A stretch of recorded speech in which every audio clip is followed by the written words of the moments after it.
Break के बाद एक बार फिर से स्वागत है आपका सी न्यूज भारत पर। वक्त हो चुका है न्यूज बुलेटिन का। बुलेटिन में बात करेंगे बलरामपुर की, जहां देवी पाटन पीठाधीश्वर महंत मिथिलेश नाथ जी महाराज ने फीता काट कर संत सम्मेलन का किया शुभारंभ। आगे बात होगी हाथरस की, जहां गैंगस्टर एक्ट के अभियोग में वांछित चल रहे एक अभियुक्त को पुलिस ने गिरफ्तार किया। और चर्चा करेंगे मथुरा की, जहां मथुरा में खनन माफियाओं के हौसले बुलंद कर रहे हैं अवैध खनन। इन तमाम खबरों पर करेंगे विस्तार से चर्चा। खबर बलरामपुर से, जहां हनुमानगढ़ी मंदिर वीर विनय चौराहे पर 22 फरवरी से श्रीमद् भागवत कथा वृंदावन कथा वाचक रोहित शास्त्री की मधुर वाणी से प्रत्येक सायं का आयोजन के साथ 29 फरवरी को संत सम्मेलन आयोजित किया गया। मणिराम दास छावनी के उत्तराधिकारी हनुमानगढ़ी मंदिर के महंत कमल नयन शास्त्री के नेतृत्व में एवं महेंद्र दास के संयोजन में विशाल भंडारे का आयोजन किया गया। उक्त अवसर पर प्रातः से हनुमानगढ़ी परिसर में निःशुल्क मेडिकल कैंप का आयोजन हुआ, जिसमें श्रद्धालुओं ने परीक्षण करा कर दवा ली। बलरामपुर से सी न्यूज संवाददाता संदीप की रिपोर्ट। खबर हाथरस से है, जहां थाना सादाबाद पुलिस द्वारा गैंगस्टर एक्ट के अभियोग में वांछित एक अभियुक्त को किया गया गिरफ्तार। बता दें, आज दिनांक 1 मार्च 2024 को पुलिस अधीक्षक हाथरस निपुण अग्रवाल के आदेशानुसार फरार वांछित अभियुक्तों की गिरफ्तारी हेतु चलाए जा रहे अभियान के क्रम में अपर पुलिस अधीक्षक हाथरस के निर्देशन एवं क्षेत्राधिकारी सादाबाद के निकट पर्यवेक्षण में थाना सादाबाद पुलिस द्वारा मुखबिर की सूचना पर कार्रवाई करते हुए गैंगस्टर एक्ट के अभियोग में वांछित एक अभियुक्त मंगेश पुत्र ओमकार निवासी गंभीर पट्टी बिसाना को मुरसान चौराहे से गिरफ्तार किया गया है। अभियुक्त की गिरफ्तारी के संबंध में थाना सादाबाद पर आवश्यक वैधानिक कार्रवाई की जा रही है। हाथरस से सी न्यूज संवाददाता प्रशांत अग्रवाल की रिपोर्ट। खबर मथुरा से, जहां मिट्टी खनन माफिया के लिए महावन क्षेत्र एक हब बन चुका है। महावन क्षेत्र के प्रेमनगर में अवैध मिट्टी खनन की शिकायत पर प्रशासन द्वारा एक जेसीबी पकड़ी तथा प्रशासन के सामने से ही खनन कर रहे माफिया अपने डंपर लेकर फरार हो गए। मामला गुरुवार की रात्रि करीब 1:30 का है, जब अवैध खनन की शिकायत पर नायब तहसीलदार साविका शर्मा अपने ड्राइवर और एक गार्ड को लेकर बिना पुलिस को सूचना दिए खनन स्थल पर पहुंची, जहां उनको खनन कर रही जेसीबी हाथ लगी और करीब 8 डंपर सहित मिट्टी माफिया फरार हो गए। तो रास्ते में नायब तहसीलदार से जेसीबी को छुड़ाने का प्रयास किया गया, जिसकी सूचना इलाका पुलिस को दी गई। सूचना पाकर तुरंत मौके पर पहुंची पुलिस ने जेसीबी को अपने कब्जे में ले लिया है। एसडीएम शाश्वत त्रिपुरारी ने जानकारी देते हुए क्या कुछ बताया, आप भी सुनिए। मैम, जो खनन कल पकड़ा गया उसके बारे में क्या जानकारी? ये रात में तकरीबन 1:30 बजे हमें सूचना प्राप्त हुई थी कि खनन चल रहा है। तो तहसील के बगल में ये एक जो है पीछे मजरा हैगा जिक्रियापुर का, वहाँ से डंपर्स निकलने करके और ये प्रेमनगर खुर्द में डाले जा रहे थे कॉलोनी में। तो वहाँ भी जेसीबी चल रही थी प्रेमनगर खुर्द में। तो मौके पे एसडीएम साहब के आदेश अनुसार हम लोग गए वहाँ पर। तो वहाँ पर डंपर तो निकलने में कामयाब हो गए, लेकिन एक जेसीबी जो है मौके पे बरामद करी है हम लोगों ने। ये कितने बजे की घटना रही होगी? ये 1:30 से 2:30 के बीच की घटना है। एक डंपर को ही हाथ लगा या सारे निकल गए? नहीं, डंपर निकल गए थे, जेसीबी हाथ लगी है। सर, एक खनन का प्रकरण सामने आया है, उसके बारे में क्या है? जी, महावन तहसील में अवैध मिट्टी खनन की शिकायतों के लिए हम लोगों ने जो भी शिकायतें प्राप्त होती हैं उस पर तत्काल कार्रवाई के लिए सारे नायब तहसीलदार और तहसीलदार को इंस्ट्रक्ट किया हुआ है। तो इसी परिप्रेक्ष्य में कल नायब तहसीलदार साविका ने जो शिकायत उनको प्राप्त हुई, तो रात में 1:30 बजे आप समझिए पैदल घर से निकलकर और विद जस्ट 1 होम गार्ड और ड्राइवर इन्होंने उसको एक जेसीबी उसमें बरामद करी। बाकी तो जो डंपर थे वो मौके से भाग गए, लेकिन एक इन्होंने जेसीबी बरामद करी है और उसको पुलिस को कस्टडी में भी दिया है।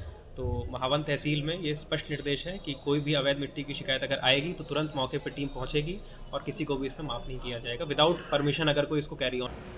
मथुरा से सी न्यूज संवाददाता वेद प्रकाश सारस्वत की रिपोर्ट। खबर पाकुड़ से है, जहां लड्डू बाबू आम बागान में मुखिया संघ की अहम बैठक आयोजित की गई। इस बैठक की अध्यक्षता शहर कोल पंचायत के मुखिया विकास गोंड की अध्यक्षता में की गई। इस बैठक में विभिन्न प्रखंडों के दर्जनों मुखिया, महिला और पुरुष शामिल हुए। बैठक में अबुआ आवास को लेकर चर्चा की गई। मुखिया विकास गोंड ने बताया कि सरकार द्वारा गरीब लाभुकों के लिए अबुआ आवास योजना दी गई है, लेकिन प्रत्येक पंचायत में 1000 से ऊपर आवेदन अबुआ आवास के लिए लाभुकों के द्वारा जमा किया गया है और सरकार द्वारा प्रत्येक पंचायत में मुखिया को 20 और 30 अबुआ आवास दिए गए हैं, जिनमें कि चिन्हित कर गरीब परिवार को अबुआ आवास दिए जाने के लिए जिला प्रशासन को लिस्ट दी जा चुकी है और जिस लाभार्थी को अबुआ आवास नहीं मिल रहा है वो उपायुक्त के पास जाकर मुखिया के खिलाफ शिकायत कर रहे हैं। उपायुक्त के द्वारा बिना जांच के मुखिया के ऊपर कार्रवाई की जा रही है। ये जांच का विषय है। इस अबू आवास योजना में मुखिया का कोई अहम भूमिका नहीं है। मुखिया का जिला प्रशासन से कहना है कि अबू आवास में हम लोगों को ना घसीटा जाए। अबू आवास को लेकर अगर हम लोगों के ऊपर कार्रवाई होती है तो हम लोग चुप नहीं बैठेंगे। अनिश्चितकालीन हड़ताल पर भी जा सकते हैं। अगर कोई लाभार्थी उपायुक्त के कार्यालय शिकायत करने पहुंचते हैं तभी एक जांच का विषय है। जिला प्रशासन को चाहिए कि एक टीम गठित कर जांच की जाए। अगर जांच में दोषी पाए जाते हैं तो मुखिया तब कार्रवाई की जाएगी। प्रत्येक पंचायत में यही मामला चल रहा है। बिचौलिया लाभुकों को बरगलाकर फुसलाकर उपायुक्त के यहाँ शिकायत करने के लिए ले जाते हैं। ये एक जांच का विषय है। मौके पर विभिन्न पंचायत के दर्जनों मुखिया उपस्थित थे। आज जो हम लोग बैठे हैं, आज हम सभी मुखिया हम लोग मजबूर हैं। ये जो अबू आवास जो सरकार लागू की है, ये जो योजना लाके खड़ी की है, मैं तो सरकार को भी धन्यवाद देना चाहूँगा पहले तो। दूसरी बात रही अबू आवास, एक एक पंचायत में देखा जाए तो इतना 1000 से ऊपर फॉर्म गिरा है और उस परिस्थिति में हम लोग को टारगेट दिया गया है एक एक पंचायत में मात्र 20 से 25 गो करके।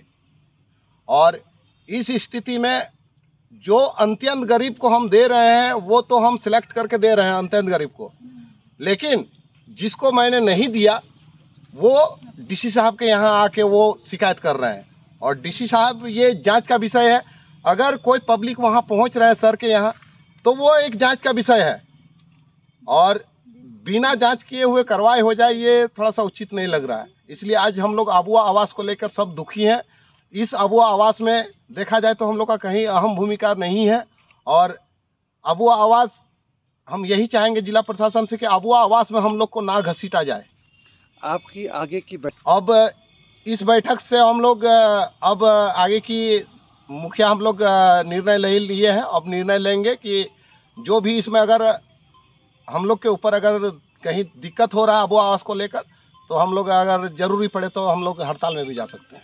जैसा कि आपके जांच का विषय है। अगर कोई पब्लिक सर के यहाँ पहुँच रहा है, डीसी साहब के यहाँ, वो पब्लिक ही सही है, वो ऐसा बात नहीं है। वो एक जांच का विषय है। आप जांच कमेटी जिला स्तरीय आप गठित करके जांच कराइए।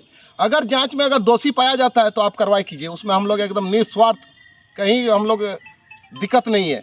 अगर जब बिना जांच किए हुए कार्रवाई हो ये उचित नहीं लग रहा। अबू आवास में कहाँ दोषी होता है मुखिया? अबू आवास में देखा जाए तो कहीं हम लोग का इसमें रोल नहीं है और हम लोग कहीं इसमें दोषी नहीं है। क्या कि सरकार का जो योजना है सरकार उस हिसाब से टारगेट नहीं दे पाई है, और एक एक जो ढोल पीटा गया है एरिया में सरकार द्वारा अबू आवास, उस हिसाब से प्रत्येक घर से माने एक एक पंचायत में 1000 से ऊपर फॉर्म गिरा है, और उस हिसाब से देखा जाए तो 20, 25, 30 गो ही टारगेट मिला है। पाकुड़ से सी न्यूज संवाददाता पंकज भगत की रिपोर्ट। खबर रामगढ़ से, जहां प्रधानमंत्री नरेंद्र मोदी ने सीसीएल बरका सयाल एरिया के न्यू बिरसा नॉर्थ उरीबारी परियोजना में प्रतिवर्ष 7.5 मिलियन टन के 292 करोड़ की लागत से बने सीएचपी साइलो का धनबाद से ऑनलाइन उद्घाटन किया। प्रतिदिन 6 से 7 रैंक कोयले का डिस्पैच किया जा सकेगा। साथ ही पर्यावरण संतुलन भी बना रहेगा। 130 से 35 मिनट में एक रैक में 4000 टन कोयले की लोडिंग यहां से हो सकेगी। सीसी सीडिंग के बन जाने के बाद प्रदूषण पर भी रोक लग सकेगी। सीसीएल सीएमडी डॉक्टर बी वीरा रेड्डी ने कहा कि ऐसा प्रोजेक्ट कोल इंडिया में बहुत लग रहा है। अभी तक 15 जगह चालू हो गया है और सभी प्रोजेक्ट का उद्घाटन प्रधानमंत्री के द्वारा किया गया है। वही अभी ये mechanized loading first mile connectivity project बोले तो रोड ट्रांसपोर्ट को पूरा हटा के मैकेनाइज्ड लोडिंग होता है, और इससे रैक में लोडिंग अच्छा तरीके से होता है, एफिशिएंसी बढ़ता है। वो ट्रांसपोर्ट का रैक टर्न अराउंड टाइम कम होके सर्कुलेशन फैक्टर ज़्यादा होता है, सप्लाई ऑफ रैक बढ़ेगा और एनवायरमेंटल फ्रेंडली भी है। इससे रोड ट्रांसपोर्ट हटाने से एयरबॉर्न डस्ट सब कुछ कम हो जाएगा और ये सेफ्टी, रोड सेफ्टी भी बढ़ेगा। इसलिए ऐसा प्रोजेक्ट्स बहुत हो रहा है कोल इंडिया में। अभी तक 15 प्रोजेक्ट्स ख़त्म हो चुका है ये साल में। वो पूरा का पूरा प्रोजेक्ट्स ऑनरेबल प्राइम मिनिस्टर ने उद्घाटन किया गया है।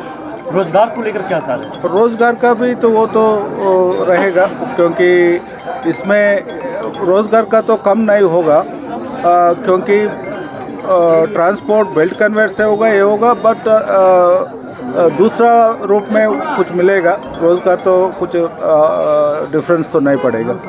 रामगढ़ से सी न्यूज संवाददाता राजीव सिंह की रिपोर्ट। फिलहाल के लिए बुलेटिन में बस इतना ही। देश और दुनिया की बड़ी खबरों के लिए बने रहिए सी न्यूज़ भारत के साथ।